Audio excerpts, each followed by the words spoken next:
एक सर्कस में मोती नाम का हाथी काम करता था। वह बचपन से ही वहां था और खूंटे से बंधा रहता था। उसका महावत सुबह उसे खोलता, मार पीट कर करतब सिखाता और दोपहर में तमाशा करवाता। देर रात तक वह लोगों का मनोरंजन करता और थक कर सो जाता। एक दिन महावत गांव चला गया। मोती को पहली बार एक दिन की छुट्टी मिली। वह खुश था, लेकिन सर्कस का मालिक चिंतित था क्योंकि सारे टिकट बिक चुके थे। उधर पिंजरे में कैद बंदर नटखट सर्कस में हलचल मचा रहा था।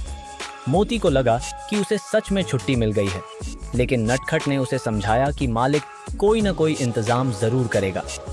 उसने मोती से कहा कि वह इतना ताकतवर होते हुए भी खूंटे से बंधा रहता है, जबकि जरा सी ताकत लगाने पर वह आजाद हो सकता है। मोती को पहली बार एहसास हुआ कि वह भाग सकता है, लेकिन उसके मन में सवाल उठा कि वह कहाँ जाएगा। नटखट ने उसे रास्ता दिखाया। उसने कहा कि अगर वह खूंटा उखाड़ दे और उसके पिंजरे की सलाखें चौड़ी कर दे तो वे दोनों जंगल में जा सकते हैं। मोती को डर था कि अगर किसी को पता चला तो बहुत बुरा होगा, लेकिन जब नए महावत ने उसे बुरी तरह पीटा तो वह फैसला कर चुका था। रात होते ही उसने खूंटा उखाड़ दिया, नटखट को आज़ाद किया और दोनों ने सर्कस छोड़ दिया। रात भर चलते हुए वे जंगल पहुंचे।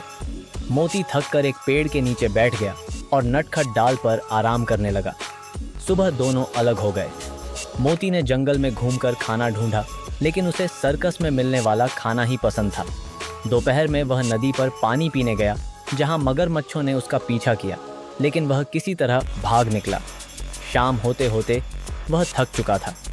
तभी हाथियों का एक झुंड वहां आया। मोती उनके पास गया और उनसे जुड़ने की इच्छा जताई, लेकिन जंगली हाथियों ने उसे अस्वीकार कर दिया। उन्हें लगा कि वह उनके साथ रह नहीं पाएगा और किसी खतरे का सामना भी नहीं कर सकेगा। मोती अकेला पड़ गया। उसने नटखट को ढूंढने की कोशिश की, लेकिन वह भी कहीं नहीं मिला। 2 दिन तक भूख और अकेलेपन से वह कमजोर हो गया। उसे जंगल में कोई अपनापन महसूस नहीं हुआ। अंततः वह धीरे धीरे चलते हुए सर्कस के गेट पर पहुंचा और जोर से आवाज लगाने लगा। सर्कस के मालिक और महावत ने उसे देखा तो वे खुश हो गए। महावत ने कहा कि उसे पता था कि मोती उसके बिना नहीं रह पाएगा। वह उसे फिर से खूंटे से बांधने लगा। कुछ ही देर में मोती ने देखा कि नटखट भी अपने पिंजरे में बैठा था। नटखट ने बताया कि वह 2 दिन पहले ही लौट आया था, क्योंकि जंगल के जानवरों ने उसे अपनाने से इनकार कर दिया था। मोती को अब समझ आ गया था कि सर्कस ही उसका असली घर था। यहाँ भले ही उसे मेहनत करनी पड़ती थी, लेकिन कम से कम उसे खाना मिलता था और एक परिवार जैसा माहौल था। अब वह खुशी खुशी अपने महावत की हर बात मानने लगा और महावत भी अब उसे नहीं मारता था। शिक्षा। असली सुख अपने घर में ही मिलता है।